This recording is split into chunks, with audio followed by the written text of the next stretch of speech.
এবার ভোটে তুমুল হাড্ডাহাড্ডি লড়াই চলছে তো এবার ভোটে কে জিতবে বলো তো মা?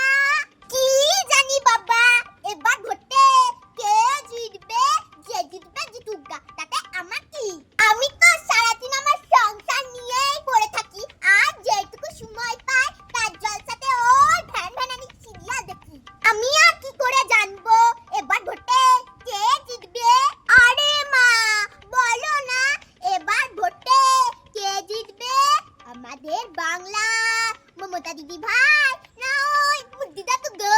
মানা এবার কিন্তু মার খাবি, আমি জানি না বলছি না কে জিতবে ভোটে এবারে। আচ্ছা মা তাহলে বলো, আমাদের সকলের প্রিয় মমতা দিদি ভাই জিতলেই বা আমাদের দেশের কি উন্নতি হবে, আর ওই মুদি দাদুই বা জিতলে আমাদের দেশের কি বা উন্নতি হবে? আচ্ছা তাহলে শোন, মমতা দিদি জিতলে বাংলার মেয়েদের ঘরে ঘরে লক্ষ্মীর ভান্ডার, আর মুদি দাদু জিতলে বাংলার মেয়েদের ঘরে সর্বনাশ।